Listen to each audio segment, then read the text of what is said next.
What is going on, everyone, and welcome back to TTP Sports. And this is going to be, a little bit of a hangout type of session, talking some Phillies baseball, just getting hyped for opening day. It's an off day here in Philadelphia, not really much going on today. We had some Phillies baseball earlier today, a lot of spring training action over the past week and a half. And it's been very fun just, sitting down during the afternoon, watching some spring training down in Clearwater or whenever they go to, the other, visiting team sites, the Detroits, the Torontos, and all that stuff, the Yankees.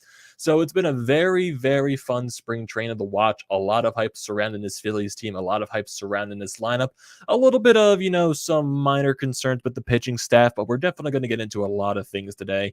A little bit of a chill sesh. We're going to hang out, get some people here in the live feed watching the stream, get some people here in the chat, get some of your thoughts on this Phillies upcoming season, just your overall, excitement for it. What do you think the Phillies are going to do? And just overall, it's going to be a very fun little sesh here. Maybe we can go a little bit of a half hour or something like that, just depending on how everything goes. But gonna have a fun time, discuss some Phillies baseball, and go from there. It's going to be a really fun time, folks. But before we get into all of that stuff, welcome back to TTP Sports, everyone. And if you are new to the channel, I definitely recommend you hitting that sub button and also that like button. And if you are new to the channel looking for all your latest Philadelphia sports news, recaps, and events, this is the place to be at, depending on the outcome, great or miserable, depending on that outcome. Also, if you're a current viewer of the channel, I'm grateful for you being here that long and looking to continue that down the road.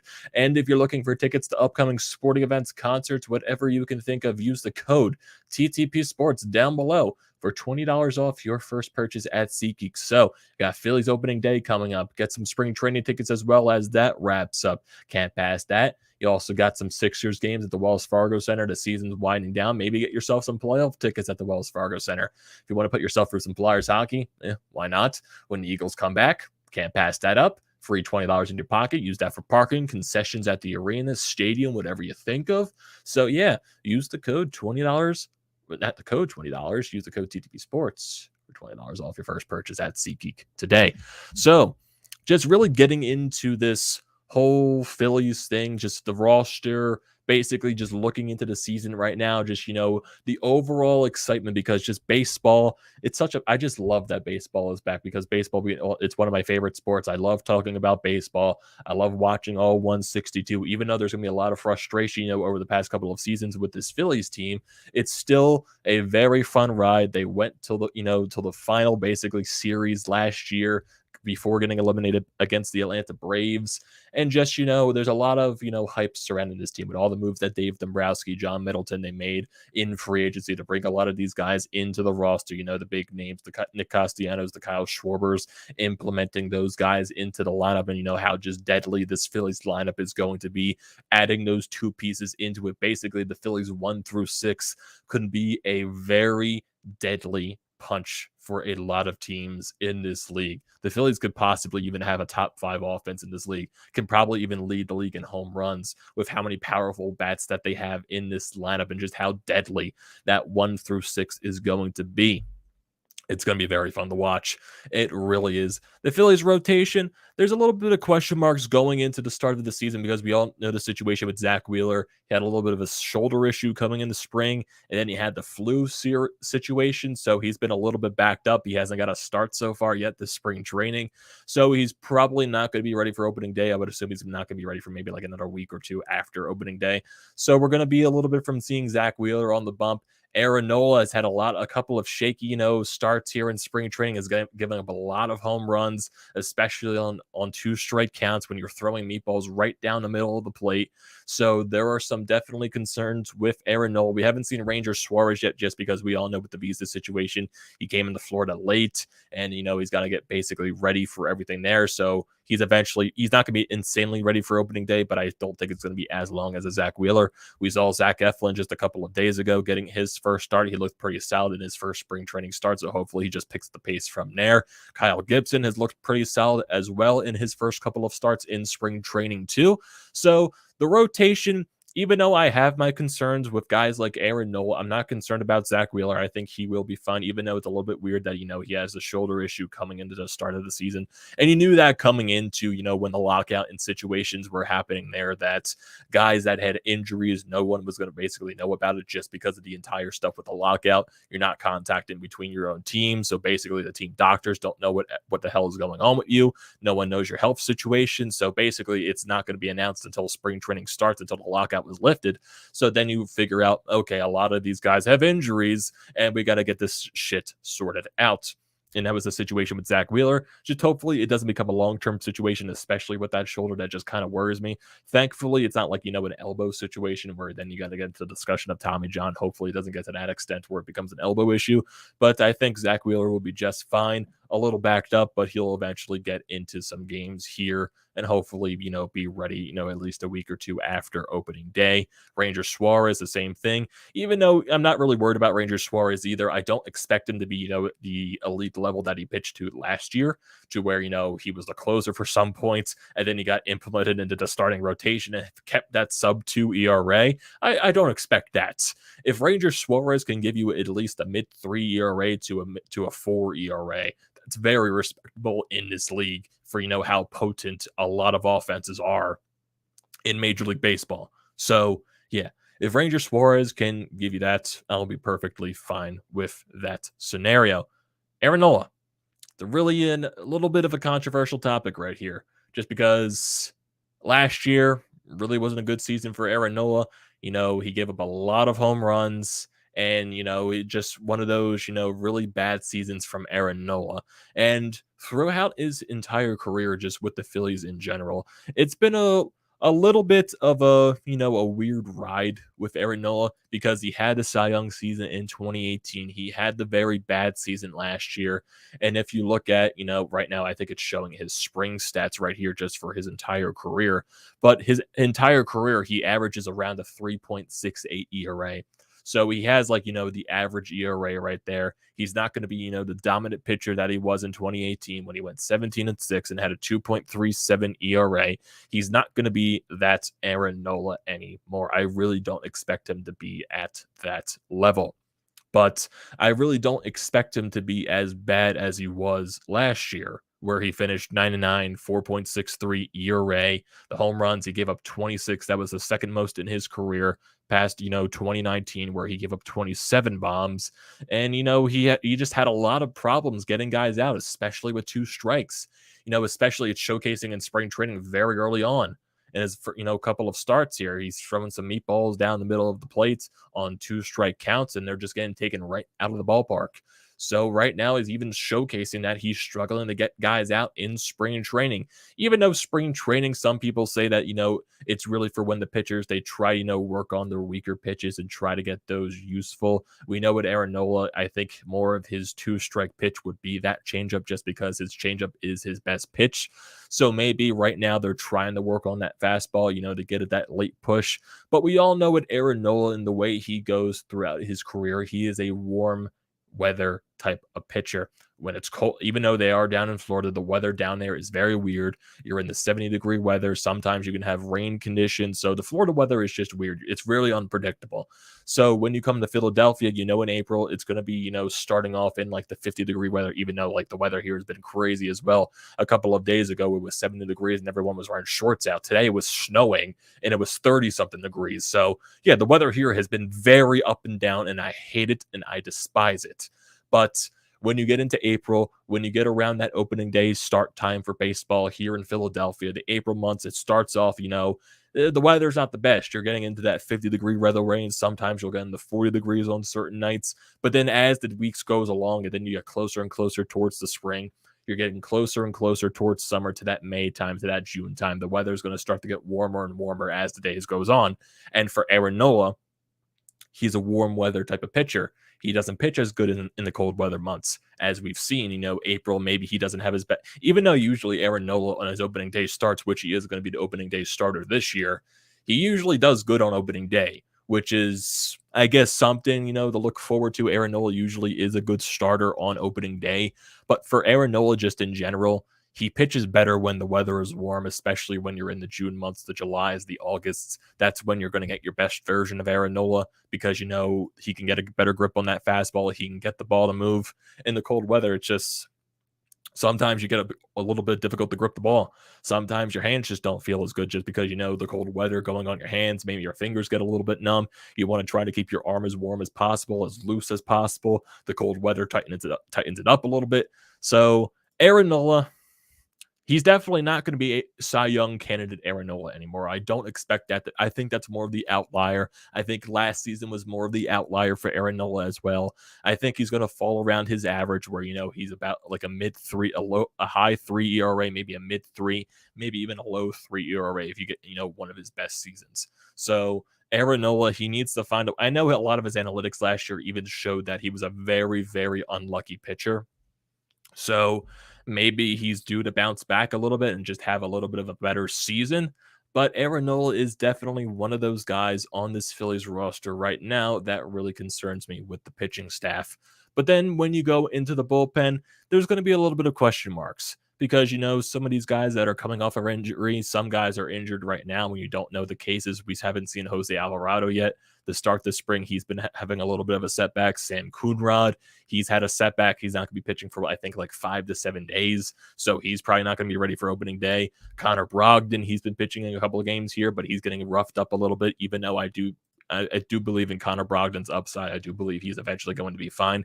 He's just got to find a way to find that consistency. Oh, yeah, another pitcher that I forgot to talk about, too, is Zach Eflin. Zach Eflin, we all know with the injury that he had, that shortened his season last year.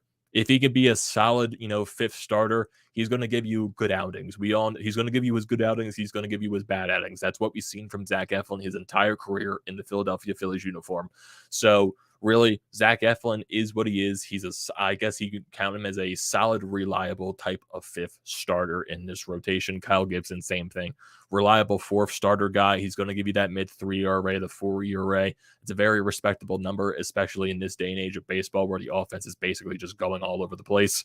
So yeah, those guys, very, very respectable. And just looking at some other guys in the bullpen that you just don't know, Bailey Falter, he's probably going to be more of your long inning relief type of guy. You got the Brad Hand, who's going to be more in the back end of the bullpen, maybe the setup guy for the closer. Corey Knebel, who the Phillies saying is going to be the closer this year. So right now, the biggest thing with Corey Knebel, he hasn't closed in a while, but the biggest concern with him is just his health. Right now, if you can get a healthy Corey Knebel, that'll be one of the bigger benefits for the back end of the bullpen. You got Familia in the bullpen as well, which will probably be more one of those guys around, the 6th inning, the 7th inning, the 8th inning type of guys as well. So that's something you have to look out for too. Sir Anthony Dominguez, though, after, not pitching in a while, not pitching for the past couple of seasons with his, arm injury and all that, coming into spring training this year, lost some weight, looks lean that the Phillies coaches say. Joe Girardi even mentioned that as well. Looks a lot better, looks a lot healthier, looks ramped up to go. And in his few spring starts this year, not bad. Not bad. He's pounding the fastball right by hitters, getting them to swing and miss, and he has looked good so far this spring. And looking at his stats so far in spring training, so he's pitched in a good amount of games. I think he's pitched in 3 games so far. I think, the stats are a little skewed because he's only been in 3 games. He allowed the home run today against the Orioles. But basically, in his first couple of starts, he's got 6 strikeouts as well in the spring. So Sir Anthony has looked good. If you can get a healthy Sir Anthony Dominguez and to where he can pitch to the level to when he was first called up with this Phillies team, that might be a big boost to this Phillies bullpen. Because if you go to when Sir Anthony was first called up to the Phillies in 2018, pitched at a 2.95 ERA. When he came up, he was really good. But, the back end towards the season, he got exposed a little bit. But that was guaranteed, when, he's coming up so young, he's getting dominant so early. Teams are going to adjust to that. But if you can get a healthy Sir Anthony Dominguez and he can find a way to be consistent, that's basically one of the things I've been mentioning a lot. Find ways to be consistent. And if you can get consistent production out of this bullpen, that is really good. If you can get good, consistent production, especially out of guys like Sir Anthony Dominguez, that is going to be a huge boost to this bullpen. We've also seen guys like Christopher Sanchez pitched So we don't know how they're going to utilize him. Is he going to be? I think Tom McCarthy said it in today's game. They've been trying to utilize him more and is stretching him as a starter just because we all know the situation going into opening day. We all know Zach Wheeler's not going to be ready for opening day. Ranger Suarez might not be ready for opening day. So maybe this Christopher Sanchez guy might be, utilized as another starter in the time being until those guys are ready for the season. So there's going to be some question marks about the pitching early on in the season. So yeah, we got feeling gonna have to worry about that. But basically, right now, I think the more meat and potatoes of this Phillies team, we all know is going to be the lineup. It's going to be the hitting, it's going to be the offense, it's going to be the bombs that this team is going to hit on a nightly basis. This team is going to hit dingers, dingers. My God, this team is just built to hit home runs. If I'm just looking at this roster right now, looking at it, you got JT Realmuto as your catcher. You're looking at your infield right now. There's going to be a little bit of question marks in the infield. Is Alec Bohm going to be your everyday third baseman? Is there a possibility that he could be traded? Because I know there's a bunch of rumors swirling about Alec Bohm right now, possibly being moved. You got Didi Gregorius looking really good early on in spring trading, hitting a couple of home runs as well. Rhys Hoskins has a great start to this spring as well, hitting a couple of bombs too. You got Gene Segura. He's going to be your 290, 300 type of hitter. You can always rely on a guy like a Gene Segura. Johan Camargo, he's becoming a guy that could possibly be utilized as a bench piece. Or will the Phillies start him at third base? That's a really good possibility right there as well.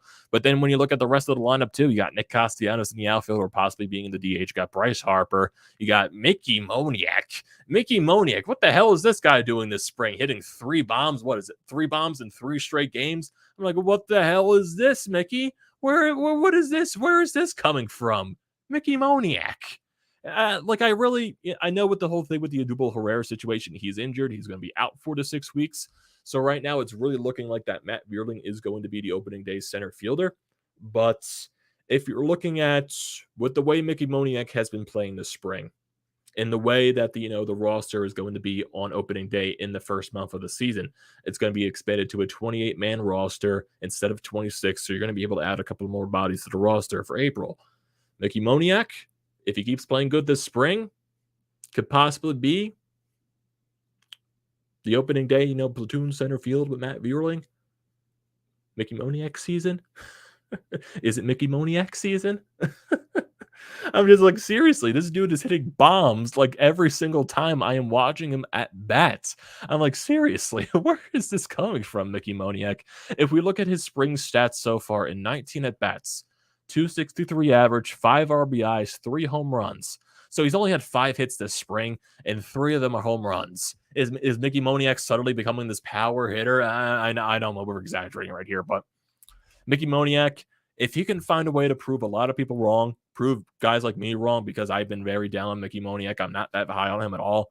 If he can find a way to come into a season and prove a lot of the doubters wrong, I would love that. I would love to see him find a way to break out and prove to himself that he could be a mainstay on this roster and maybe possibly be the everyday center fielder of the future for this team. But right now, he still has to find a way to prove that. And if he can make the opening day roster, he's still 23 years old.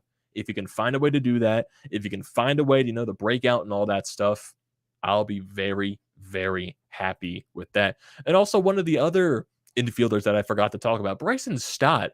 Bryson Stott has been amazing this spring. Absolutely amazing.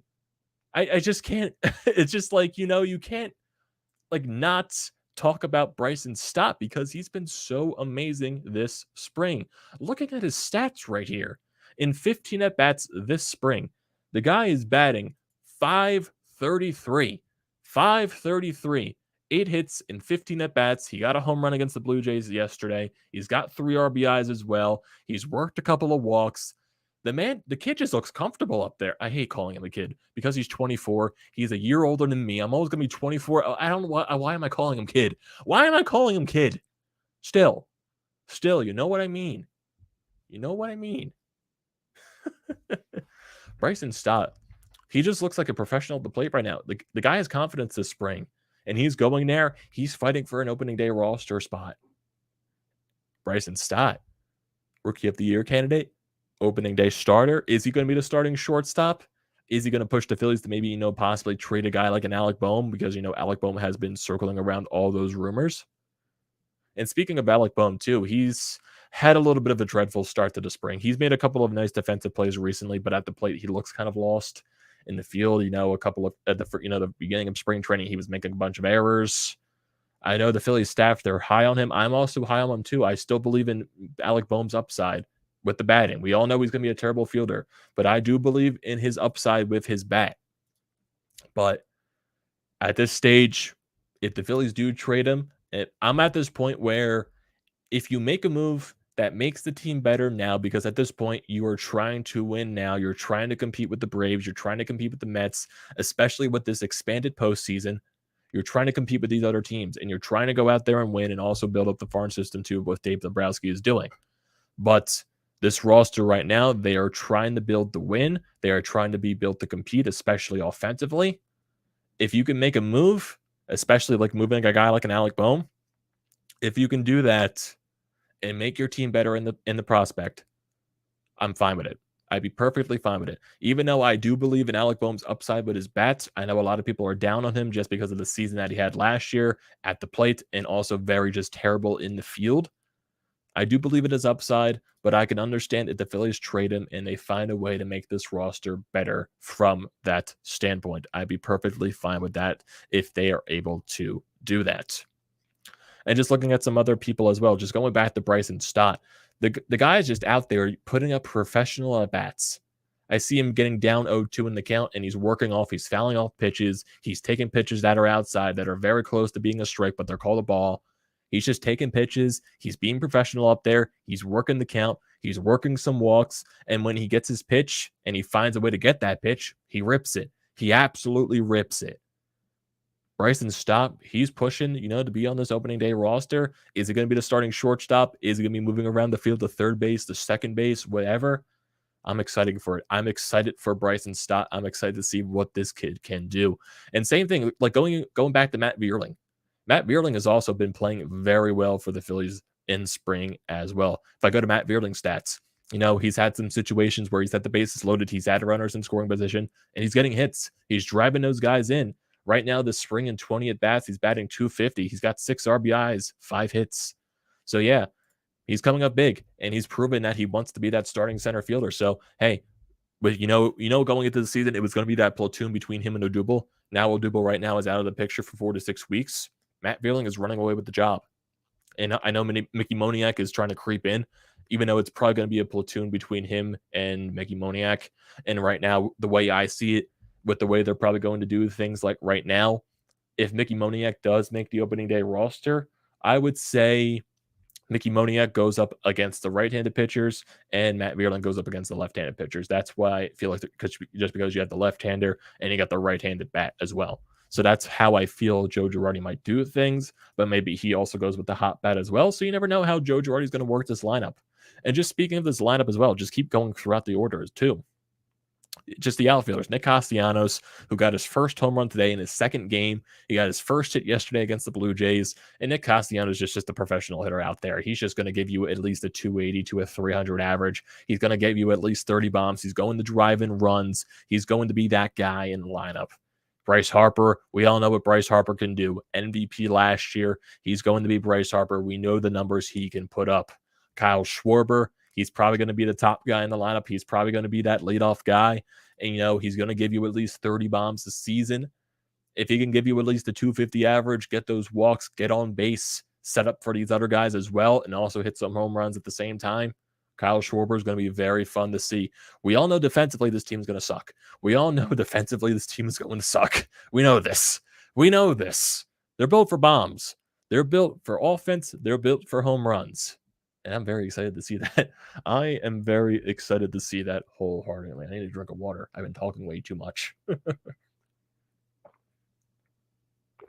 But yeah, this Phillies team is going to be very, very fun to watch. Very fun. And just looking at this lineup right now, just to see how it could possibly be set up. I've seen some people put up their roster or their lineup constructions just to see how, they're going to look like on opening day.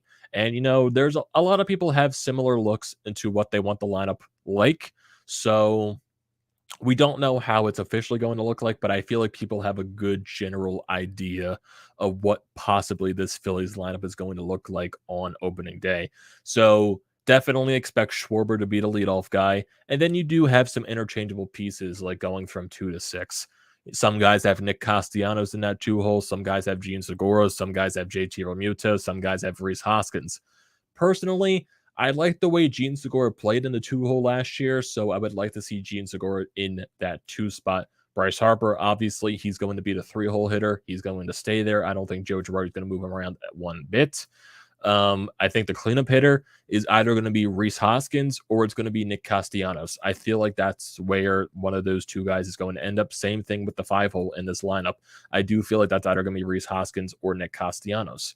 So we got to see how that going on there. So if you're looking at your top 4 right now, you got a lefty in the leadoff, you got a righty in the 2 hole, a lefty in the 3 hole, a righty in the cleanup spot. And then same thing when you go into the 5 spot, you're most likely going to have a Nick Castellanos or a Rhys Hoskins. So you're going to have a right-handed hitter in the 5 spot. 6 spot, most likely may be JT Realmuto. So you're going to have 3 right-handed hitters in a row. Then you go down to the 7 through 9 hitters, which is Didi Gregorius going to be on the opening day roster? Most likely he will be, unless the Phillies somehow pull a trade off. But Didi down there gives you, with the way he's been batting this spring, and if you can get Didi Gregorius that can give you back the offense that he had in the COVID-shortened season and the offense that, people are used to seeing him produce, that could be a very nice guy down in the 7th spot. Definitely very nice to see there. Bryson Stott, we don't know. There's a lot of interchangeable pieces. Is Alec Bohm going to be in the opening day lineup? Is Bryson Stott going to be in the opening day lineup? Matt Beerling is going to be, so he's most likely going to be in that 7 through 9 hole. Same thing with a Bryson Stott. Same thing with an Alec Bohm. So if you're looking at your 7 through 9 hitters, 7, basically it's interchangeable. Either basically it's going to be Didi, Bryson Stott, Alec Bohm, Mickey Moniak, and or Matt Beerling. It's going to be at least 3 of those 4 guys. So you're just going to have to figure out how it's going to go. But I do think that top 6 of the lineup, you go Kyle Schwarber, Gene Segura, Bryce Harper, Rhys Hoskins, and or Nick Castellanos. Same thing with the 5 spot, Rhys Hoskins and or Nick Castellanos. And then you go your 6 hole with JT Realmuto. And looking at a lot of the pieces that they do have in that top of the lineup, I do think that takes a lot of the pressure off of guys like JT Realmuto and Rhys Hoskins, because the past couple of years you were expecting Rhys Hoskins and JT Realmuto to be those guys. You were expecting him, those guys to drive in the runs, to hit the home runs, to be some of the best players on this roster. But now you have guys that can take some of the pressure off them. You have the Bryce Harper. He's been here forever. He's going to take pressure off Rhys Hoskins and JT Realmuto. Got Nick Castellanos now. He's going to take a load of pressure off them with the way he can swing the bat. Same thing with Kyle Schwarber. He's going to take a load of pressure off those guys as well. So when you got pitchers that have to worry about Kyle Schwarber, Bryce Harper, and also Nick Castellanos, maybe some pitchers forget about JT and they forget about Rhys Hoskins, and that can benefit those 2 guys the most. Maybe those 2 can be the best offensive producers on this team with all the chances they're going to get. So it's going to be a very interesting way to start the season for this team, and I can't wait for it. I just can't wait for it. I want it to be opening day. I want to see Phillies baseball in Citizens Bank Park. I want to see them play the Oakland Athletics on opening day. I just can't wait. I can't wait for these divisional matchups. I can't wait to play the Braves, for how exciting those series are going to be. The same thing with the Mets, for how exciting maybe that brings back, the intense rivalry, even though we experienced some of that last year with, going down the stretch of the season. But especially this year, that rivalry is really going to be back, especially with the Braves as well. That's going to be very fun to see. So if we're looking at after spring training, so the Phillies have wrapped up a couple of their spring training games for the past week and a half. They still got a good amount to go, at least another week and a half of spring training left here for the last week of March and the first week of April. So you got the Yankees tomorrow, Detroit on Wednesday, Thursday Yankees again. Then you got, going to the weekend, you got the Orioles, you got the Blue Jays, you got the Tigers, Yankees, Pirates, and the Tampa Bay Rays to wrap up spring training. And then you go into the regular season, which is going to be very fun to see. Opening day, opening weekend against the Oakland Athletics. That's going to be very weird. Opening season against the interleague matchup, especially against the Oakland Athletics. That's going to be really weird. Really, really weird. But then you get the Mets, your next series at home. So then you get the Marlins, you get the Rockies, you get the Brewers, Rockies again, Mets. It's going to be a very fun time. I don't think they play the Braves until May. Yeah, they don't play the Braves for the first time until the end of May. They play the Mets a lot, though. They do. They play the Mets they play the Mets 3 times in the first, like, month and a half of the season. So we're gonna be seeing a lot of the Mets. We're gonna be seeing a lot of them too. We're gonna see the Mets, we're gonna see the Marlins, we're gonna see the Rockies a lot, surprisingly. So we're gonna get the Rockies out of the way. And then you're eventually gonna get into the Braves. You're probably gonna get into the Nationals eventually, but don't play the Nationals until June. So it's gonna be a while until we see the Nationals as well. So, yeah, we played the Mets for the first the first 3 times against the Mets, 2 times in April, 1 time in May, and then and actually 2 times in May actually. So we get them 4 times in the first 2 months, and then after May, we don't see the Mets again until later in the season, very late. We don't see the Mets again until August. So you're gonna be playing the Mets 4 times in the first 2 months. You're not gonna be seeing them until August. It's gonna be a long stretch until not facing the Mets. You play them 2 times in August, and then you play them. That's basically it. So the 4 times in April/May, and then you play them 2 more times in August. So that's not a lot. It's a very long stretch of not playing the Mets. So, it's gonna be an interesting start to the season. Definitely, definitely, definitely, definitely. In terms of season predictions, not sure actually. Not really sure what I think about this season so far. I do think this Phillies team is definitely better than the last season. We all know they were an 82-win team last year, 82 and 80. I do think they get a couple of more wins. I think this Phillies team is going to be at least above 86 wins. I can maybe clock them in for 86, maybe 88 wins. Maybe I think I see them around that 86 to 88 win range. And I think that can possibly get you a second wild card spot. I don't think this team is division caliber right now. I don't think they're there yet, just because of all the competition that they have with the Braves, with the Mets. Even though right now we shouldn't be big believers in the Mets right now, because we all know the Mets are going to Met. And the Mets have been one of those teams like the Phillies that collapse very late into the season. So right now, the Braves, they're the team that runs the division. They're the reigning World Series champions. They're the reigning division champs for the past couple of seasons. So right now, this NL East, it goes through the Braves. The Phillies have a lot of competition, and we got to see how they do. This lineup is going to be deadly. The pitching is going to be a question mark, but it's still going to be a very exciting season, and I'm very excited for it. And I want to hear your thoughts on everything on this Phillies season. So that's probably going to do it for this video, everyone. What are your thoughts on this upcoming Phillies season? What are your hopes? What are your expectations and everything like that? Don't forget to leave those comments and opinions down in the comment section below. I'd like to hear this as always. Do not forget to drop a like on this video. Do not forget to check out the Painted Lines, which I'm a part of. The links are down in the description below. Also, don't forget to check out the links to BrodesMedia, the Florida Pod merch website, and also Flyers Nitty Gritty. All that good stuff is down in the description below. And also, don't forget to hit the subscribe button. And also, don't forget to use the code TTPSports for $20 off your first purchase at SeatGeek. And I will see you next time.